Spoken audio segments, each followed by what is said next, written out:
Boa noite a todos. Voltar a essa casa na função que hoje nos é honrada é de extrema alegria. Nesta casa que temos as melhores lembranças dentro do movimento espírita, é a casa que nos acolhe e onde temos grandes amigos e ainda pretendemos fazer novos.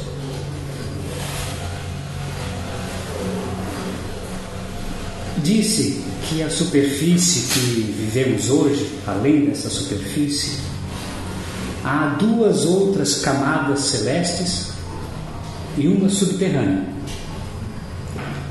Disse também que essa disposição que aí está se deu porque certo dia um marido, muito indignado pelo insulto que uma esposa fez a ele, começou a fumar e a sacudir o seu chacoalho de xamã, e por causa disso as pedras começaram a se movimentar e formaram a abóbada celeste.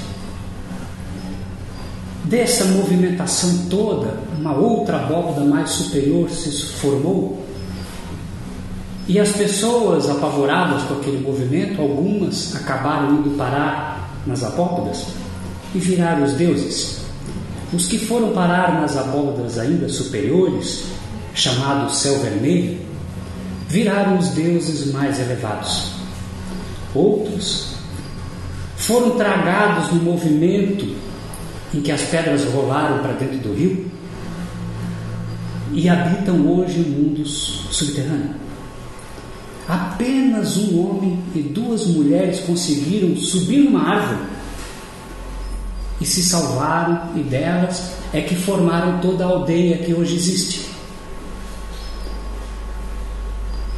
E hoje, quando alguém dos deuses quer visitar os xamãs, pega o caminho que vem do leste, que se encontra no fundo do horizonte com a abóbada, e vem até a aldeia. Já aqueles que morrem, as almas daqueles que morrem, pegam o caminho que vai para o oeste e lá sobem para a abóbada. Este mito é a explicação de uma das nossas tribos aqui do Xingu, a da Arauetés, que vai explicar, segundo a ideia deles, como são as nossas origens, de onde viemos. E assim nós vamos verificar todas as civilizações precisando explicar de onde viemos, precisando de alguma forma dar sentido à nossa vida e ao mundo que vivemos. Porque questões como essas povoam a mente dos seres humanos desde que o ser humano existe. Afinal de contas, o que somos? Quem somos? De onde viemos? Vamos para algum lugar? Ou a morte é o aniquilamento? Não só os índios do Xingu, não só os europeus, não só os chineses, mas enfim, todos os povos se questionam e dão explicações a estas questões básicas. Há uma frase que gosto muito do Joseph Haim. Ele é considerado o pai da parapsicologia acadêmica. Ele diz assim: é chocante, mas é verdadeiro, que hoje conhecemos melhor o átomo que a mente que conhece o átomo. Hoje nós conhecemos várias coisas externas a nós, mas conhecemos muito pouco ainda de nós mesmos.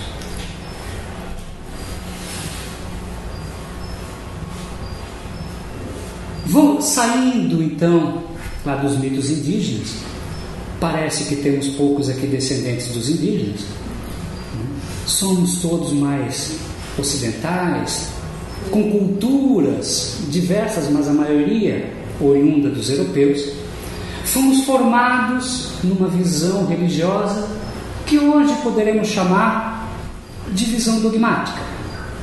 A visão em que os dogmas da religião, os pontos fundamentais da religião, estão estruturados para explicar de onde viemos, para onde vamos. É bem certo que não fala de maridos indignados fumando cachimbos para a formação do mundo, mas também fala, por outro lado, de algumas questões um tanto quanto estranhas para o mundo moderno. Fala de um mundo criado em 7 dias por Deus, em que Ele cria um único casal. Fala de que nós somos criados, cada um de nós, no momento do nosso nascimento, e que após a nossa vida nos é oferecido 2 caminhos, tal qual as almas dos índios do Xingu que seguem para o oeste para subir a abóbada ou ir para o mundo subterrâneo. Também nós, na nossa cultura, nos é oferecido um céu ou um inferno. Ocorre que esses conceitos de um mundo criado em 7 dias, de uma humanidade que aparece a partir de um único casal, e tantos outros conceitos dogmáticos, está absolutamente contrário a todas as descobertas científicas, especialmente dos últimos 2 séculos. Basta, para não adentrarmos em tantos detalhes, que a ciência hoje consegue comprovar que a existência do nosso planeta já data de mais de 4,6, alguns dizem 4,8 bilhões de anos. Sendo, portanto, esses conceitos dogmáticos totalmente contrários às descobertas científicas. E nós, humanos,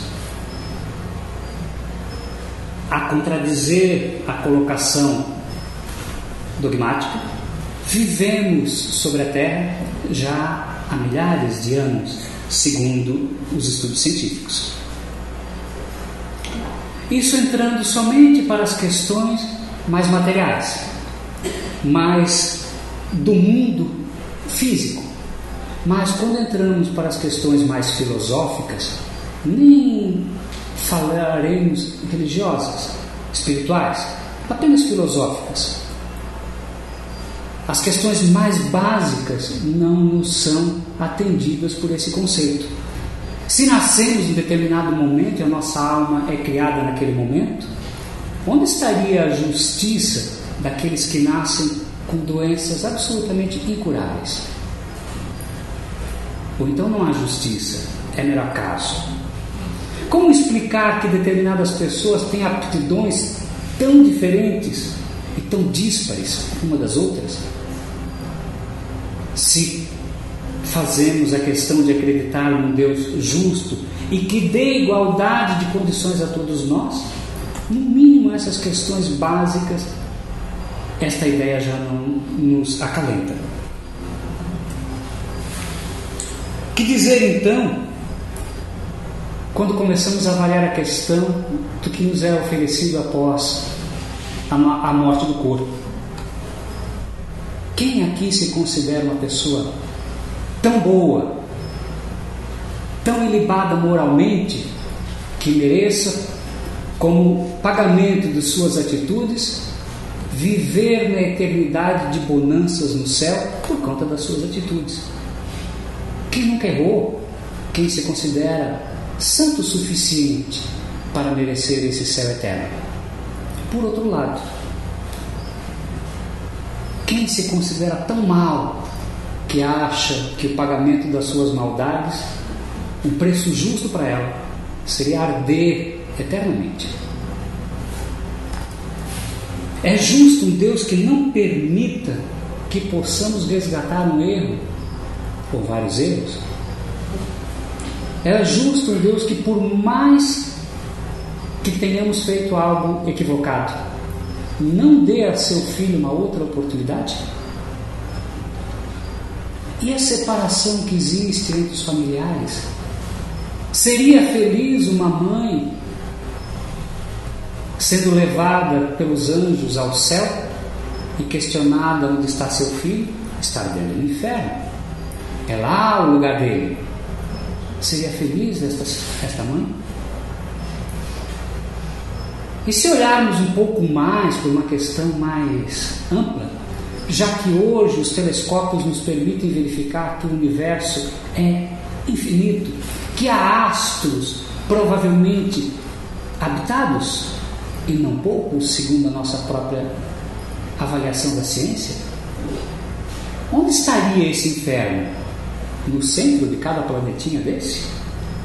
Haveria um Deus universal e um Deus do mal plantado nos infernos de cada planeta?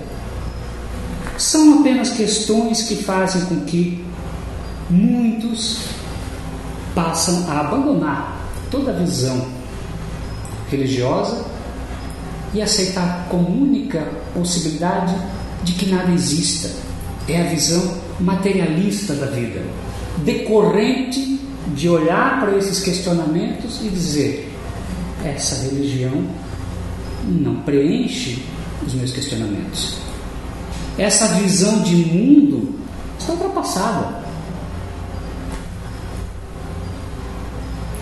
E já que a religião não dá respostas lógicas, a ciência, e muitos dos que avaliam por esse prisma, nega totalmente o absurdo dogmático, nega totalmente essas visões que acabei de colocar, e como consequência assume que só existe o que é visível, só existe o que é palpável, só existe o que é material. Consequentemente, não existe para esta visão a menor possibilidade de um mundo extrafísico. Não existe a menor possibilidade de aceitarmos que existam espíritos. E, consequentemente, a nossa passagem por aqui é limitada a algumas décadas, porque não existe vida após a morte deste universo criado por acaso, numa explosão, sem Deus. Ora, e o que nos diz as descobertas, então, desta ciência que acaba evoluindo para esta visão materialista? Se me permitem, eu trouxe aqui uma ilustração da visão científica da evolução de nós, os seres humanos. Vou apagar a luz.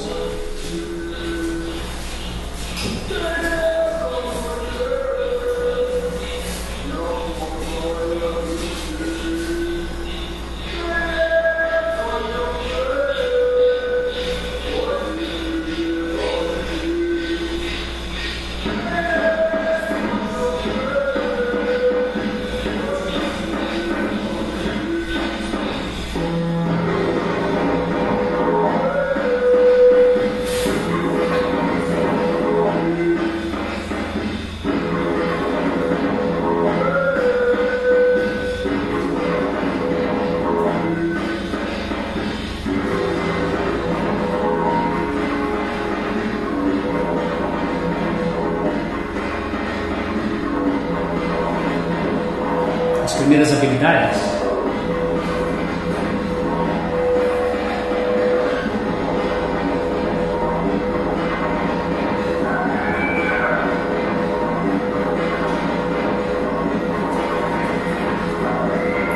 As imigrações pelo globo.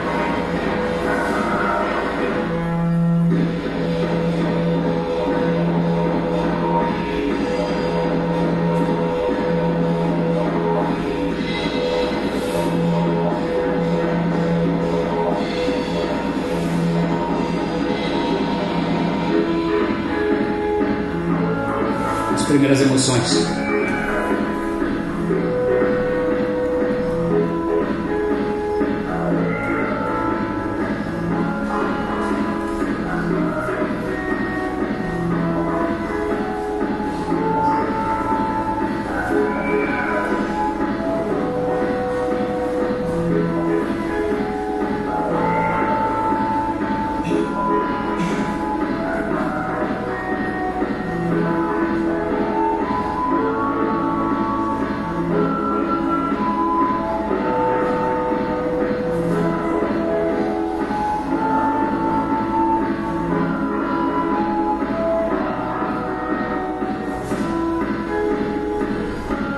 inteligência se expressando.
Esta visão de que tudo evolui já vinha sendo pesquisada, trazida por vários cientistas, e um dos primeiros que vai estruturar esse pensamento é Lamarck.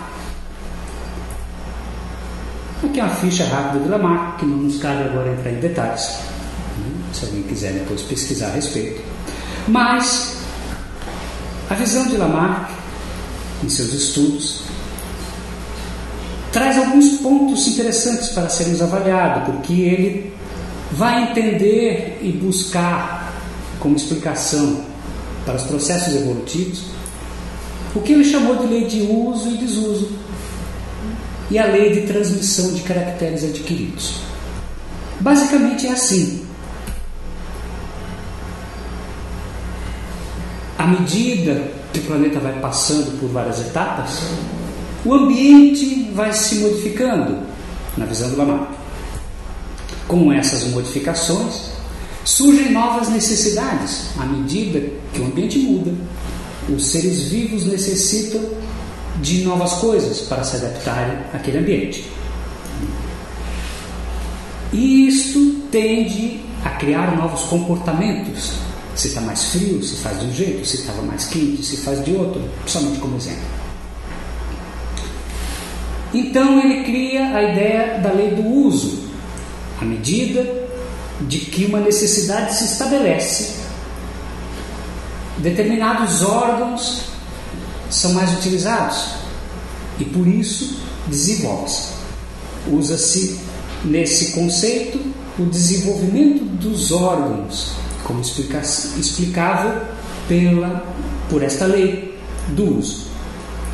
Um exemplo que é muito colocado é o porquê, por exemplo, as girafas teriam crescido os pescoços.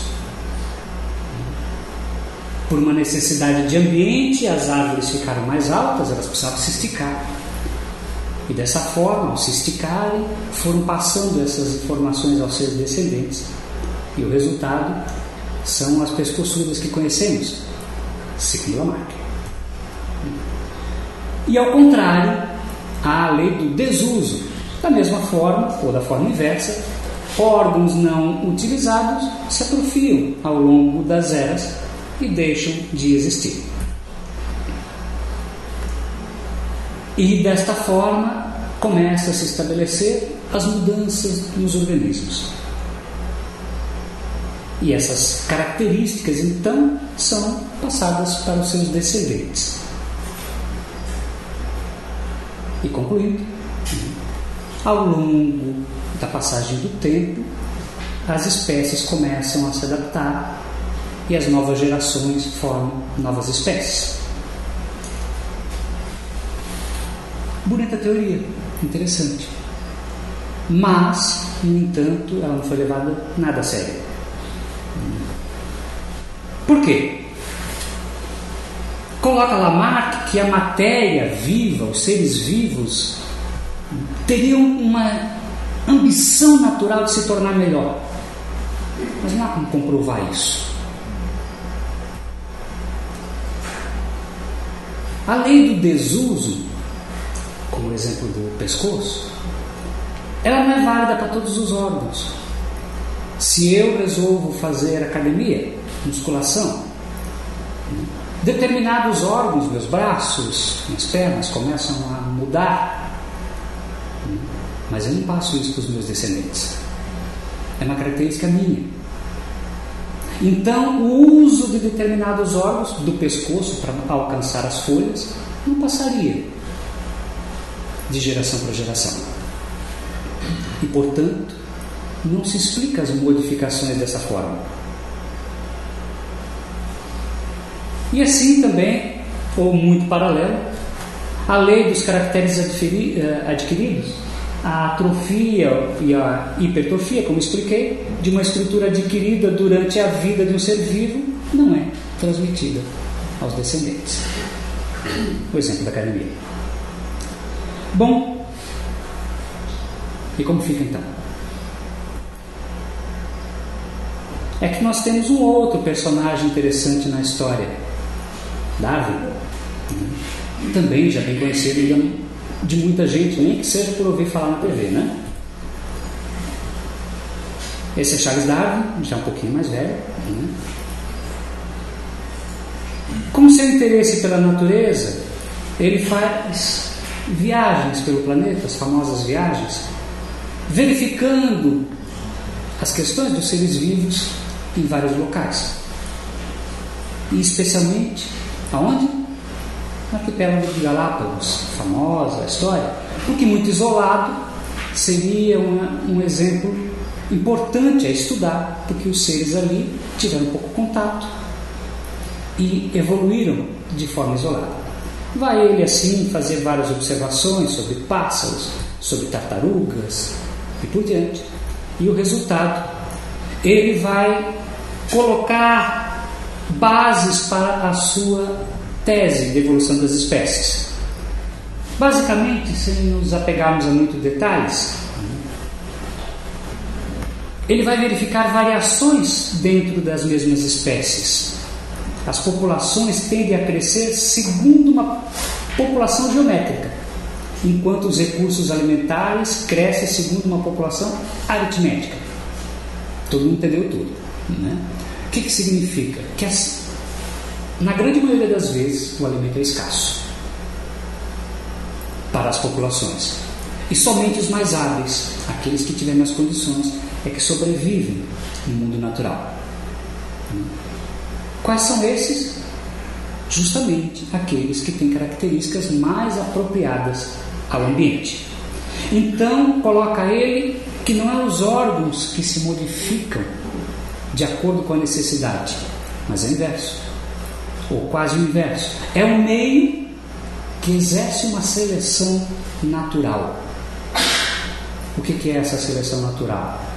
Aquele que está mais apto ao alimento, à sobrevivência, é o que se mantém. Aquele que não está apto, não se mantém. Então, se em determinado momento começarmos a comparar Lamarck e Darwin, vamos entender melhor que Lamarck então ficava com essa ideia da lei do uso e desuso, a transmissão dos caracteres, enquanto que Darwin defende que é o ambiente que vai desempenhar o papel de selecionar, a chamada seleção natural. Então, na medida que os seres vivos mais aptos são os que sobrevivem, está claro? Ok? Bom, o que decorre isso? Eles não são totalmente opostos, há semelhanças. Ambos os cientistas afirmam que a vida na Terra vem mudando gradualmente ao longo do tempo. Ou seja, ambos os cientistas são evolucionistas. Ambos concordam que a vida se desenvolveu a partir de seres vivos mais simples dando origem ao longo do tempo aos mais complexos. E os dois evolucionistas defendem a existência de antepassados comuns a todos os seres vivos.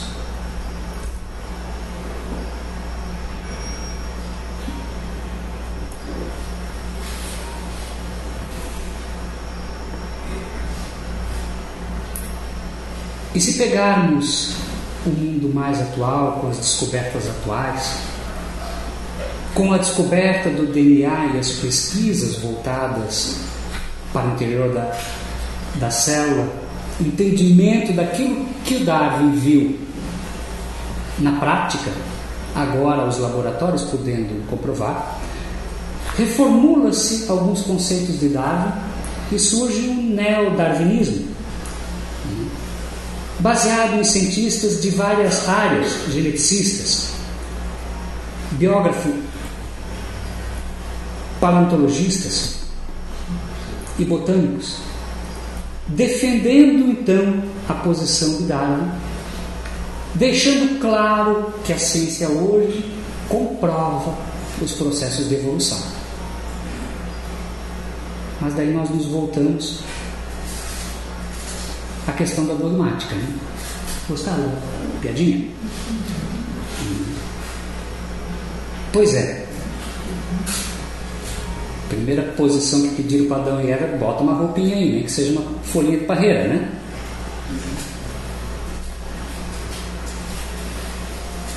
Começa, a partir deste ambiente, mais uma grande cisão no pensamento humano.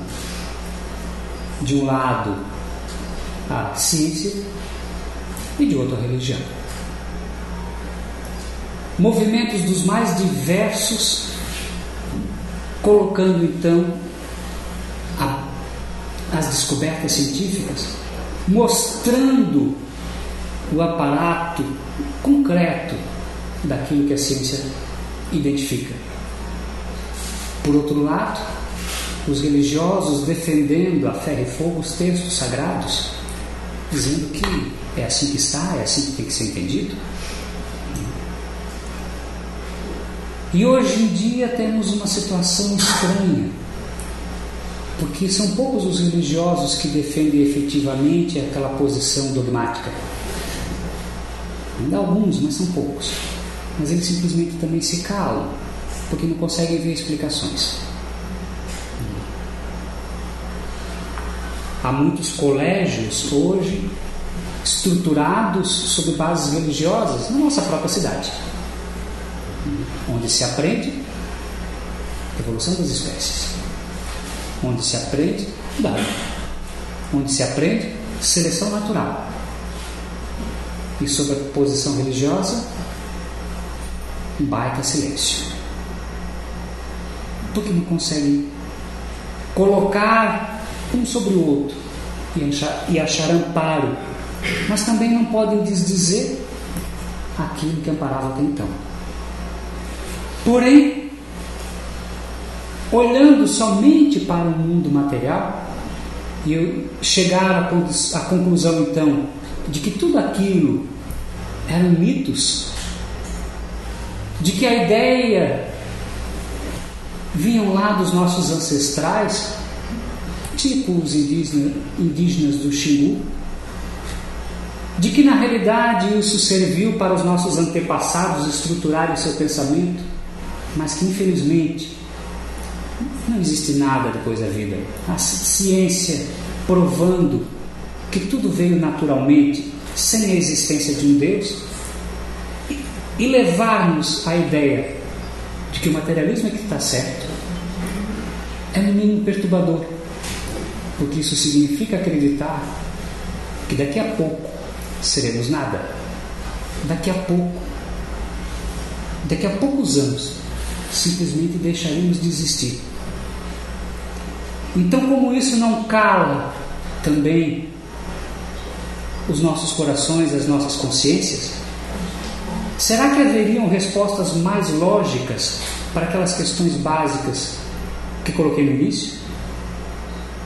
Será que realmente a fé e a ciência têm que ser coisas totalmente diferentes se eu estudo busco conhecimento, naturalmente vou definir o meu caminho pela razão e abandonar a fé? Será que quem acredita em alguma coisa é porque não parou para pensar? É uma pobreza intelectual?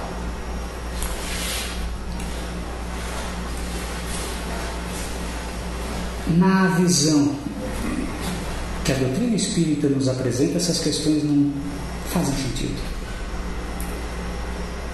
Porque o codificador da doutrina já colocou lá nos seus primeiros postulados, quando vai falar do que é fé, que uma fé inabalável, ela só pode existir se enfrentar a razão frente a frente, em todas as épocas da humanidade. Se em algum momento a razão me diz que o que eu acredito está errado, é difícil continuar acreditando. Porque eu olho, verifico, vejo que está errado e acredito baseado no quê? Posso até tentar acreditar, mas é mais difícil. Agora, se alguém me prova que alguma coisa é assim e eu consigo verificar aquela prova, é muito difícil alguém me fazer não mais acreditar naquilo que eu acabei de ver. Portanto, aquilo que a minha razão determina como verdadeiro torna-se em mim uma crença inabalável. Porque não é mais algo abstrato que eu possa imaginar, mas é algo que eu posso efetivamente concluir. Isso é verdade. E é nisso que se baseia a ideia espírita, em nunca abandonar as descobertas científicas. E se em algum momento, diz Kardec, a ciência identificar algo que vem ao contrário daquilo que a doutrina espírita acredita, reformule seus princípios espíritas e aceite o que a ciência coloca, diz Kardec. Só que até hoje nenhum dos postulados foram derrubados. Muito pelo contrário. Em muitos aconteceu o inverso. Da doutrina espírita tomar a dianteira, colocar postulados que muito tempo depois a ciência começa a comprovar. E dizer então que tanto a fé fanática e dogmática quanto a ciência rígida, materialista, perderam espaço.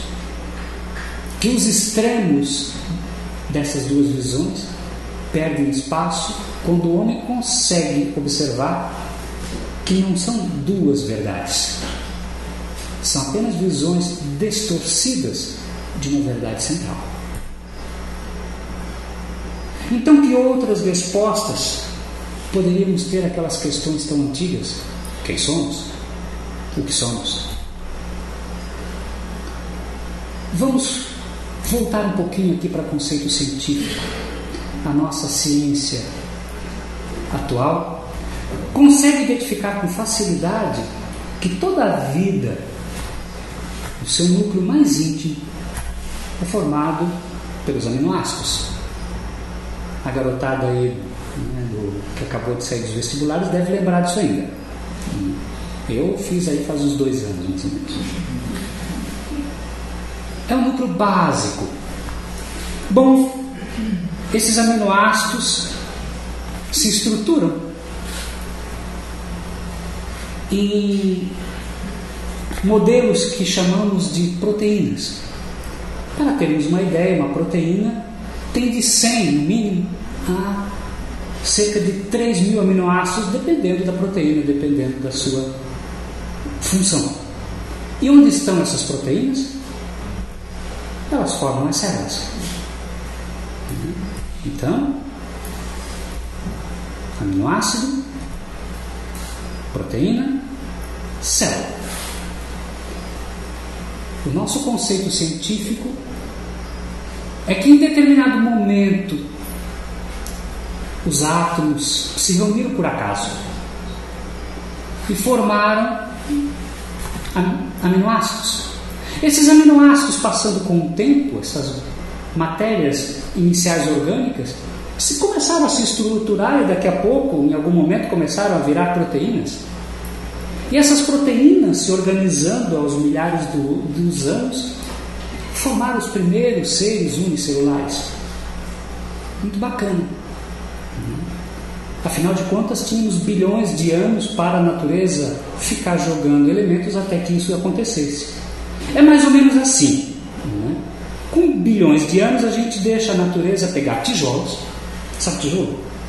E os tijolos estão rolando por aí, de um jeito ou de outro, tem terremoto, etc. Os tijolos estão rolando. Caem. Vamos imaginar que os tijolos fossem mais leves para que a gente pudesse ser rolado pelo vento. Então.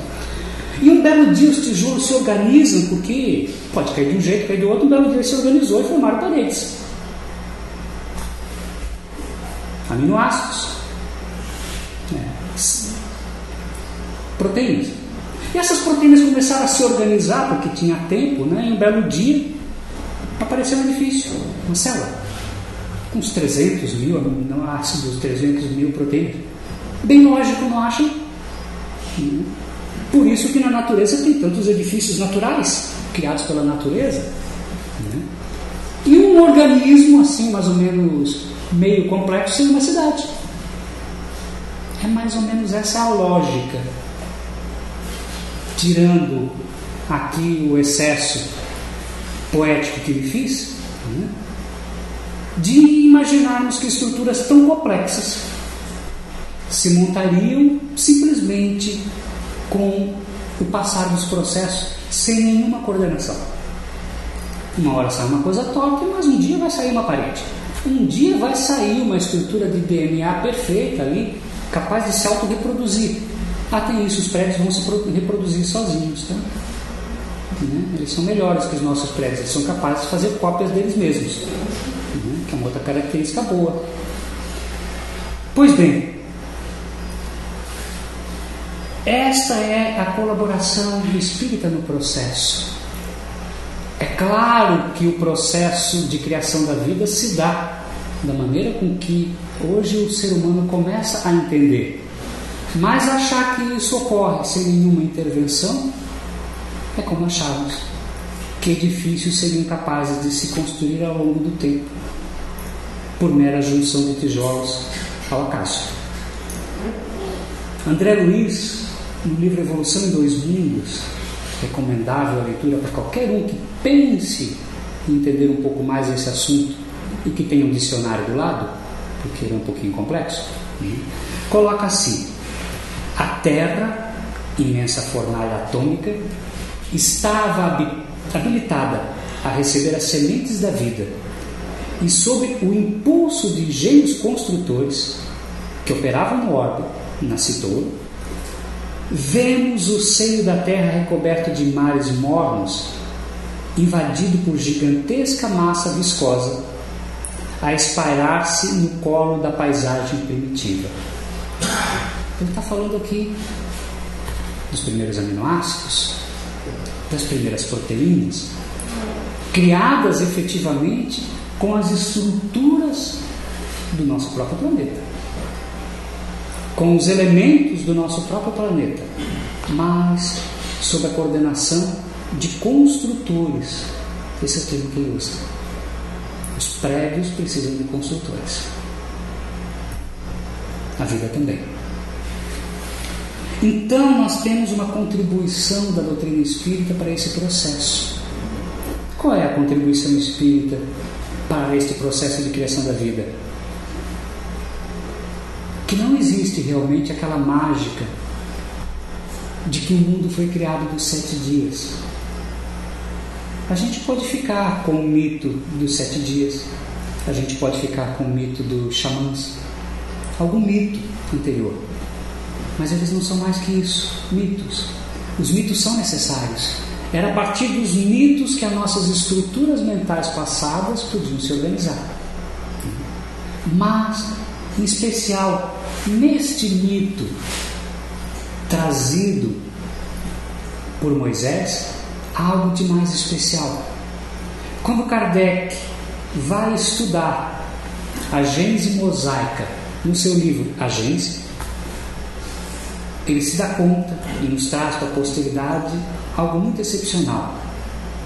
Vai ele verificar que, se tirarmos a palavra dia ali do 7 e interpretarmos um dia não por um período de 24 horas, mas apenas como um período, 7 períodos, nós vamos entender que a lógica que Moisés e a ordem que Moisés coloca para aquela criação está praticamente em conformidade com tudo com que a ciência descobriu, o que é estranho.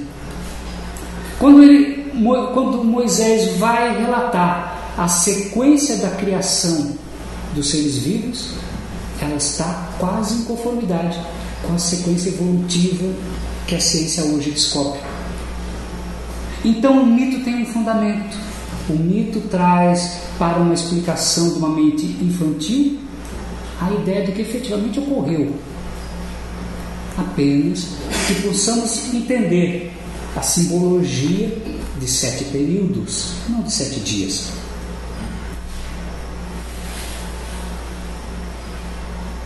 Então, para nós não faz sentido pensarmos numa ciência que ao mesmo tempo é esclarecedora, mas ao mesmo tempo é ilógica, porque imagina a criação de todo o edifício da vida baseada no acaso, ou baseada apenas na estrutura de repetição e de seleção, sem uma ação inteligente.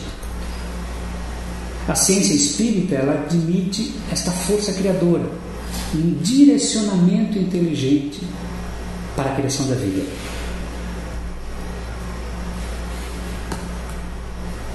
Coloca-nos como se fossem gênios. Gênios no sentido da inteligência, da capacidade, gênios construtores. São espíritos perfeitos, inspirados por Deus e responsáveis pela criação da vida nos diversos orbes, e não apenas no nosso.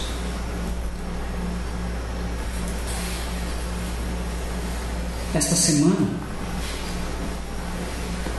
isto já não foi planejado, foi uma coincidência, mas nós fomos agraciados com o calendário de termos colocado esta palestra no dia de hoje, porque esta semana é aniversário de Lucy. Todo mundo sabe quem é Lucy? Quem não sabe daqui a pouco vai saber. Lucy foi descoberta por Donald Johnson. Um é o Donald Johnson, o outro é a Lucy. Espero que vocês saibam ali qual é a diferença. Ok. Tem 2 pessoas na foto. Todo mundo viu, né? Então tá bom. Lucy é um fóssil, né, desse bichinho aí, Australopithecus afarensis. Depois vocês repetem sem ler, tá? Lucy tem 3 bilhões 200 milhões e 41 anos. Certo? Ora, se ela foi descoberta em 1974, tinha 32 bilhões, passaram os 41 anos, então ela tem 3 bilhões 200 milhões e 41 anos, não é isso? Afinal de contas, o tempo passa até para a Lúcia, né? Não tem mais só 3 milhões e 2 milhões de anos. É claro que esses números são totalmente simbólicos, arredondados, né? Para que a gente tenha uma ideia.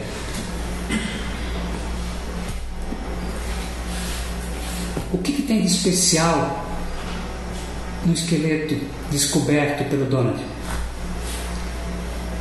Verificou-se que ele tinha, pelos joelhos, pela articulação dos joelhos, um andar ereto. É a descoberta do ser mais antigo a andar ereto, há 3 milhões e 200 milhões de anos atrás. Já há cerca de 75 mil anos atrás, estima a nossa ciência que as populações humanas já tinham exatamente as características que temos hoje. Então, o ser humano, do jeito que entendemos, com as características físicas que o Homo sapiens sapiens dispõe, está sobre a Terra há cerca de 75 mil anos. É um bocado de tempo já. Quem entrou no Google esta semana, né, a telinha da abertura era uma homenagem a Lucy, né, o nosso mais antigo representante da espécie, ou daquilo que veio se tornar espécie, ou como gostam de dizer alguns, a Eva da ciência, aquela a quem devemos a estrutura. É claro que não é a única, né? Não tem esta conotação, é a nossa descoberta maior.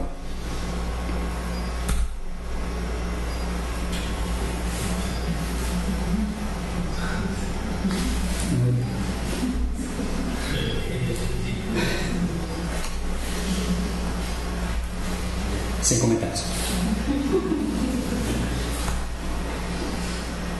Pois bem, o homem, neste período, nesta evolução que a ciência nos traz tão concreto, que a doutrina espírita nos explica do detalhe, o homem desenvolveu inteligência suficiente para estudar o mundo onde vivemos, o mundo onde vive, estudar a si próprio. Nós temos hoje capacidade de olhar e avaliar a nós e ao nosso mundo. E esse espírito humano é capaz de aprender e de discernir uma outra grande característica. Portanto, nós temos uma evolução da inteligência, está pequenininho ali embaixo, mas dá para ler, mas também da moral. É um processo, um ciclo que vem se fechando, que vem se ampliando, fechando no sentido de se tornar mais sólido, mais concreto, mais também se ampliando no processo desta inteligência e desta moralidade cada vez maior.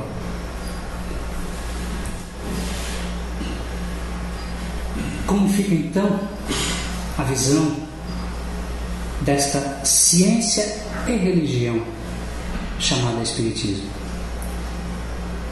E também filosofia. Mas hoje nos atemos a essas duas questões que para muitos são antagônicas, mas que para a doutrina espírita é um caminhar único. Na questão de O Livro dos Espíritos,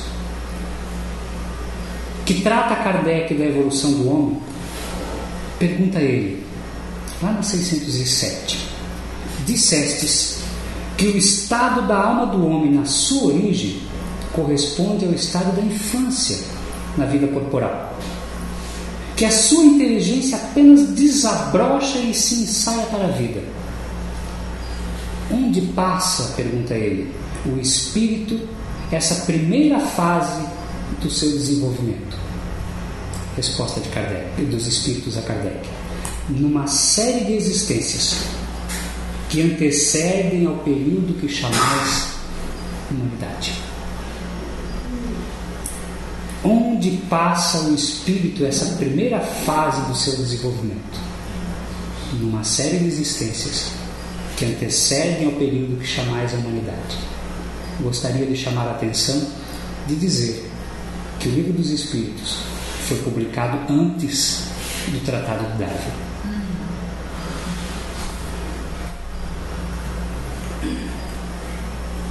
E no comentário logo abaixo diz assim: já não dissemos que tudo na natureza se encadeia e tende para a unidade? Nesses seres cuja totalidade estás longe de conhecer, é que o princípio inteligente se elabora, se individualiza pouco a pouco e se ensaia para a vida. Nesses seres que à época que se escreveu sequer conhecemos. Hoje conhecemos, não entendemos muito bem ainda, mas já conhecemos a Lúcia e mais alguns. E respondem eles que lá a nossa inteligência se desenvolveu e se individualizou pouco a pouco. E continua: é de certo modo um trabalho preparatório, como o da germinação, por efeito do qual o princípio inteligente sofre uma transformação e se torna o que chamamos espírito. E daí coloca ele uma frase que eu acho magistral. Porque quando se escreveu isso aqui, eu fico imaginando de que maneira que era aceita pela população da época. Se hoje, quando a gente mostra ali os filmes dos primatas, que erroneamente alguns chamam de macacos, são outras características, outra ramificação. Quando a gente coloca aqueles primatas, a gente fica olhando assim, mas será? O que será que não pensavam os nossos companheiros há 2 séculos atrás quando vinham aqui? Onde a ideia disso confrontava de uma maneira dura com a ciência, com a religião que se impunha na época.